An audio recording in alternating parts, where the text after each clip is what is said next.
Oi, pessoal, tudo bem?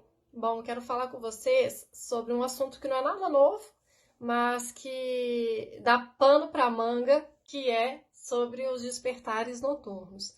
Então, hoje eu queria falar com vocês sobre a origem desses despertares. O que leva uma criança que dormia relativamente bem para os pais e de repente ela começa a apresentar múltiplos despertares, ou até mesmo a criança que desde o nascimento ela nunca dormiu bem. Por que isso acontece? Normalmente, pessoal, a criança ela não dorme bem ou ela começa a dormir muito mal por conta da rotina não estar ajustada à sua necessidade. Quando a criança ela não tem uma rotina que atende às suas necessidades fisiológicas, isso significa que ela vai acumulando cansaço. E quando a gente fala que a criança acumula cansaço, significa que ela não está fazendo os repousos necessários para a idade dela. Com isso, o corpinho dela começa a acumular adrenalina e cortisol, que são hormônios do estado alerta, do estresse, e o nosso corpo faz isso como defesa. Ele faz isso para nos manter em alerta, já que teve um momento que a gente tinha que fazer o descanso e isso não foi feito, ou foi feito de uma forma insuficiente, o nosso corpo responde liberando hormônios para nos deixar em alerta. Resultado, a criança ela vai acumulando esses hormônios, que a gente fala que a criança ela fica com cansaço acumulado, e com isso ela não consegue ter uma boa noite de sono, justamente porque esses hormônios não deixam que o sono seja restaurador e tranquilo. Então a criança ela começa a despertar várias vezes, e quando ela desperta várias vezes, muitas vezes os pais não sabem o que fazer, né? E começam a tentar de tudo para que essa criança volte a dormir.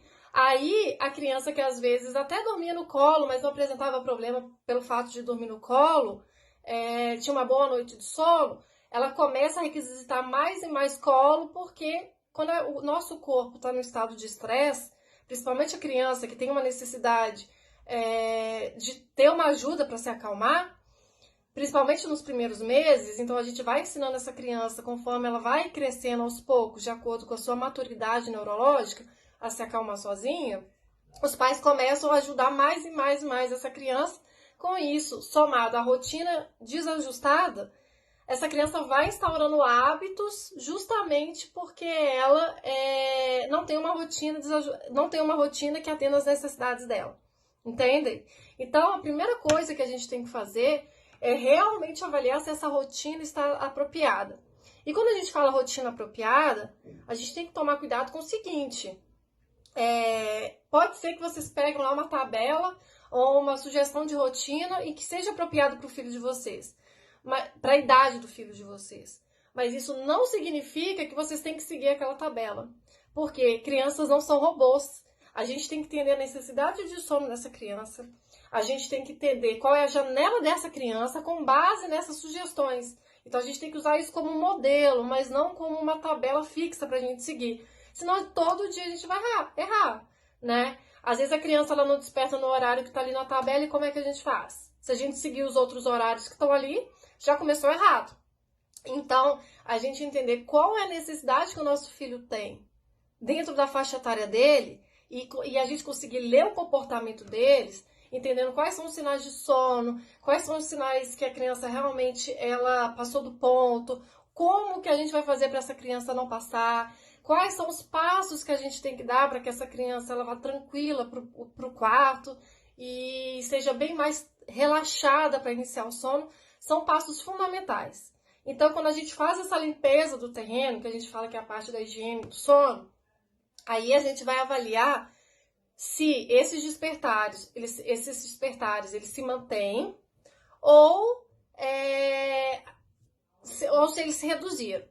Então, vamos supor que uma criança ela desperta aí 10 vezes durante a noite. Depois que a gente faz essa limpeza, que é essa questão do ajuste da rotina, ajustando o ambiente de sono, fazendo toda essa questão que faz com que a criança ela consiga dormir melhor, para poder justamente eliminar esse excesso de cortisol e adrenalina, né? Aí a criança realmente consegue ter um sono mais restaurador, a gente vai avaliar como que ficou a questão dos hábitos. Aí sim, então vamos supor que a criança despertava 10 vezes. Depois desse ajuste de rotina, a criança ficou com 3, 2 despertares. Aí sim, a gente vai ter maior clareza sobre os hábitos que realmente estão interferindo no sono. Aí é que a gente pensa em mudar esses hábitos. Mas mudar os hábitos da criança, sem ter esse olhar completo sobre a rotina dela, e esse olhar, gente, não é só sobre a questão da rotina. A gente tem que olhar também a questão emocional, questões ambientais, o emocional da mãe, da criança, tudo isso tem que ser levado em consideração. Porque a noite, ele é um reflexo das 24 horas do dia da criança, tá? Desde o nascimento até a criança na primeira infância. Então, eu queria falar isso com vocês, tá? Então, normalmente, quando uma criança ela começa a apresentar vários despertares, muito provavelmente isso acontece porque os pais não têm informações corretas, né, relativa à necessidade que a criança tem, e com isso a criança não entra no ritmo adequado e uma hora, né, ela explode. Então é quando acontece a questão do efeito vulcânico. O cansaço acumulado, o resultado é o efeito vulcânico. É muito comum os pais relatarem que chegou até levar a criança ao médico porque a criança chorava.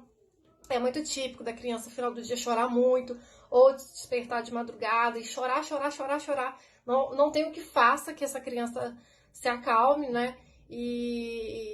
Ou a mãe pega, né, dá o peito para ela, faz alguma coisa, ela dorme, mas pouco tempo depois ela acorda de novo chorando muito. Então isso tudo é sinal que a rotina não está ajustada. Então tomem cuidado com isso, porque às vezes quando a gente pega o livro de sono, lá vai estar assim, aplica um método tal para o seu filho dormir. E isso não vai trazer resultados que realmente tragam uma consolidação no sono do filho de vocês. Isso não vai trazer resultados que realmente mudem a vida de vocês. Então, tomem cuidado com relação a isso, porque não é simplesmente querer que a criança durma de forma independente e isso vai resolver os problemas, tá bom? Porque a gente tem que tomar muito cuidado. Quando a gente quer mudar o hábito da criança, é um processo que demanda muita paciência. Além de paciência, a gente tem que ter muita clareza do que a gente tem que fazer. É um processo em que a gente sempre muda de forma gradual, de acordo com as associações, que são inúmeras, né? Então, é isso, gente, que eu queria falar com vocês. Tá bom? Um beijo.